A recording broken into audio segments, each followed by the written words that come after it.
What's good, Team Exclusive, and welcome back to a brand new video. Today, first things first, and I feel like I say this in every video, but I do apologise about the absence. It's been a weird time, obviously it's been really hot in the UK, so I haven't really wanted to be indoors with the massive studio lights on. And I don't know, just been a weird kind of mental conflict of just feeling completely done with FIFA.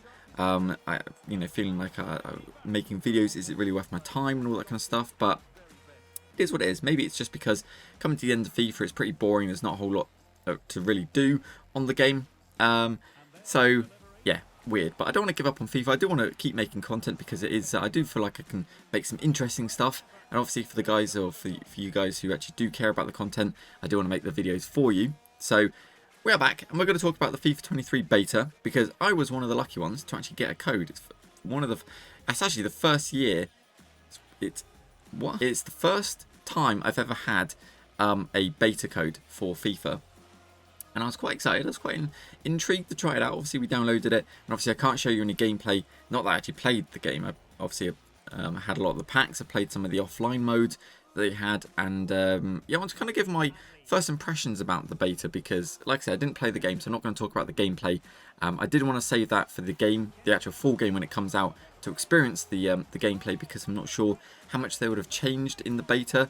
And also that brings me on to a point that I want to start by saying is I really hope they have not included a lot of the content in the game in the beta, because for what I experienced, it was very, I wouldn't say very underwhelming, because I don't want to feel like a Debbie Downer and you know, put the beta down before it's even begun.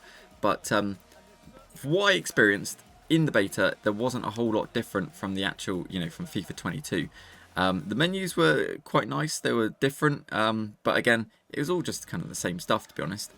First things first, I do want to talk about, because we have a few points to kind of go through, yeah, one thing, like I say, I hope they weren't including some of the content to kind of surprise us for the full game, but like for objectives, for example, I don't know how many people have been crying out for it, but I've been one person who's been really dying for a complete all objectives button. When you play the game, it seems like a really tedious and like a pointless thing, but when you play the game a lot and you complete a lot of objectives, especially for the stadium development things and the vanity items and the tifos and all these things you collect when you've got like 20 objectives to complete, such a tedious and time consuming aspect to try and go through and complete all of your objectives individually.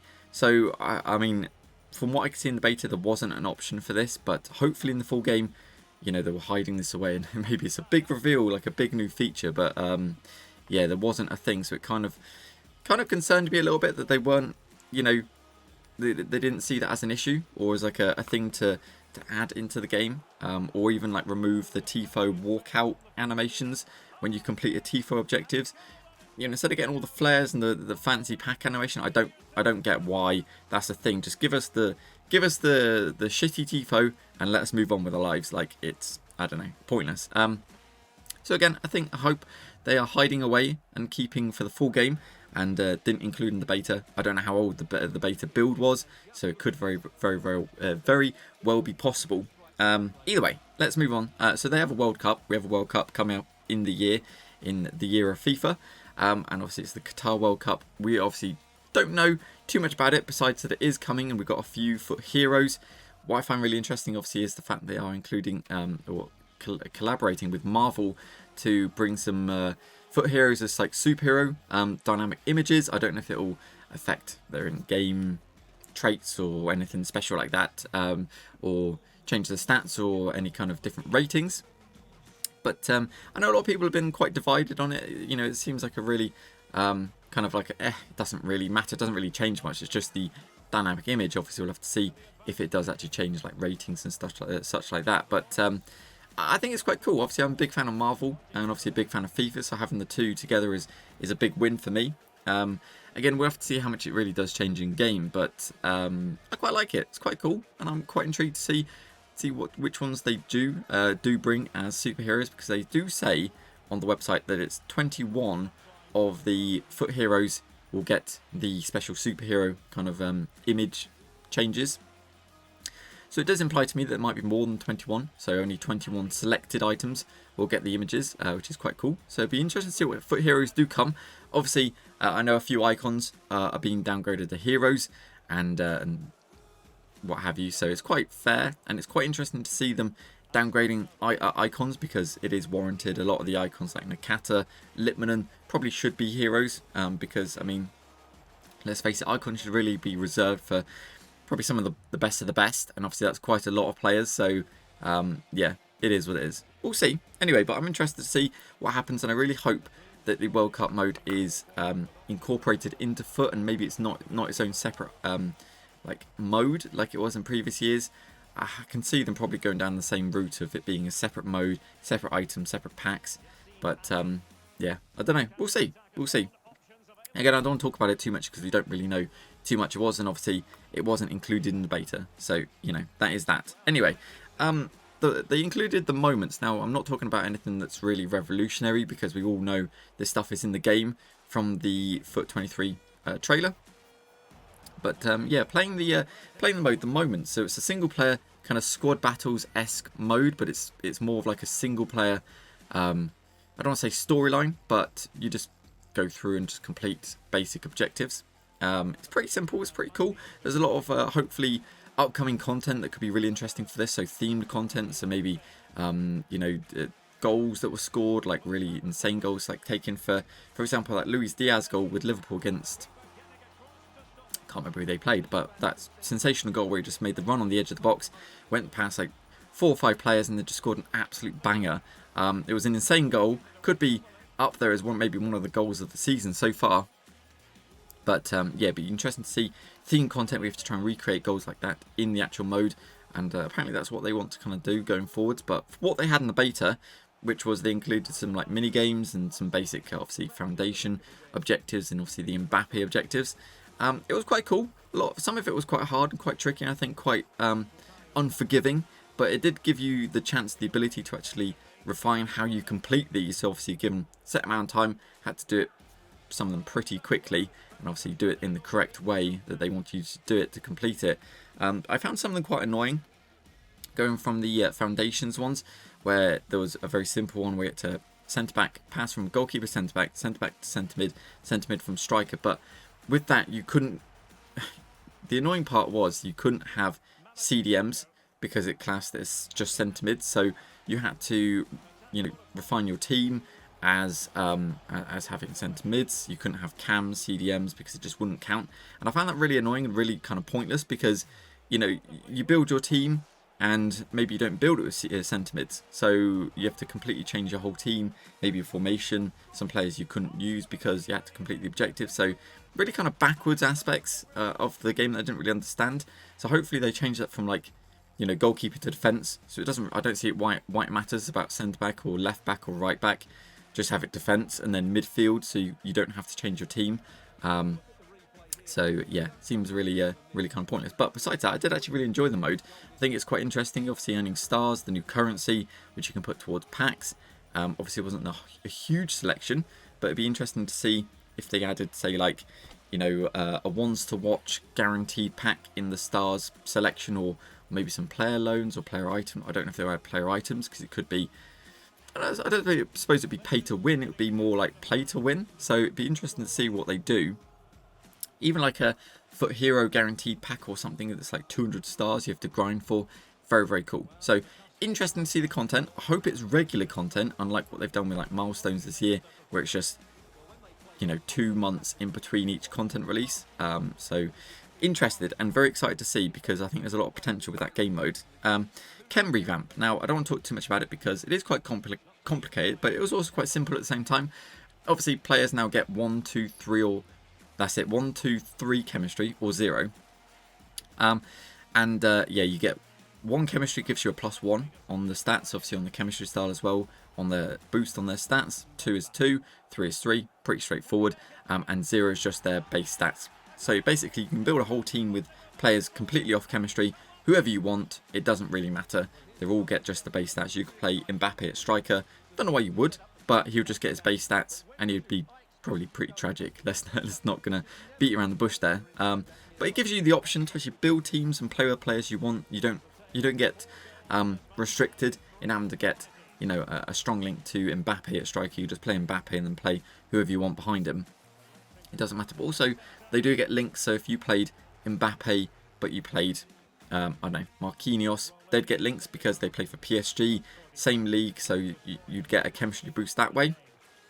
I think it's really good. I think it's something that should have been in the game for so long ago. I think the chemistry system we had at in 22, or we've had previously in FIFA, has been outdated for a while, in my opinion. Anyway, not that it's been a bad system. It's just been obviously flawed that you have to obviously have players that link, whereas that doesn't really work with when you're trying to build an ultimate team. I don't see why you should have to, sub players out because they don't get chemistry.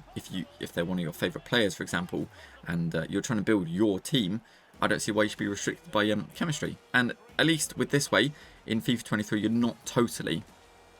Obviously, having more chemistry does give you more, of a boost, but at the end of the day, who really cares? It doesn't really matter. At least it gives you the option to freely build your team as you want. So I think it's a really good step in the right direction, and looking forward to it.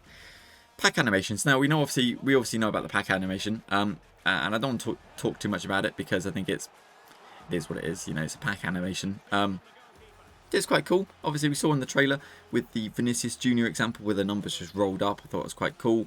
But ultimately, I'm not hugely impressed. The last thing I want to talk about, and the last thing I really experienced, and I think is a really, really good addition to the game, is alternate positions. So players like Ronaldo, I managed to pack in the beta. Not going to flex, but I'm also going to flex. So yeah, Ronaldo, for example, can play striker as a default, but also as an alternate position, I think is centre forward. Can't remember. Either way, it's left wing as well. So you can play, if you pack Ronaldo, you can play him at left wing from the start of the game. You don't have to wait for EA to release a special left wing based Ronaldo. So I think that's really cool. It does also kind of, I don't know, it'd be interesting to see what they do with promos if they do release a promo like Shapeshifters, where the players out of position. So maybe it'll be more wild position changes. So obviously we probably won't see a special left wing shapeshifter Ronaldo if that's a promo that's coming. It could be like a centre back Ronaldo, a position that he can't play in the game, or a cam, I suppose, because the cam could.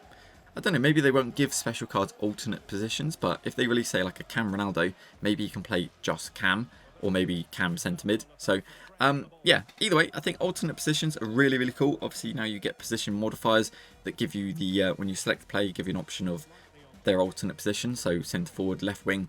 I think that's so cool.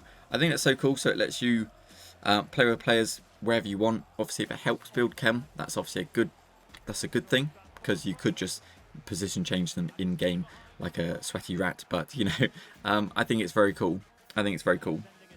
And obviously, it's interesting because then you couldn't play a lot of like right backs at centre back naturally. Some might be able to. I don't know if they have alternate positions. I heard like Kyle Walker and such doesn't, which doesn't make much sense because they do play centre back in real life. So not too sure. But either way, I think so far, from what I experienced, the beta wasn't entirely, or FIFA 23 wasn't entirely revolutionary. Again, I don't know if gameplay was any different, so I don't want to talk about it. It could be the next best thing. We'll have to wait and see. But from what I experienced anyway, and a lot of the new additions to the game, very interesting. I'm looking forward to the game. I'm looking forward to the World Cup mode specifically because I'm really interested to see what they do with it. Maybe they'll release a trailer beforehand to kind of give us a sneak peek. But yeah, for now, very interesting stuff. Considering the beta wasn't totally overwhelming. I do hope, like I said at the beginning, I do really hope that a lot of the content and a lot of the stuff they're adding to the game hasn't been released in the beta, because if what we had in the beta is basically the full game, it's a little concerning because not a lot has really changed. But we'll have to wait and see.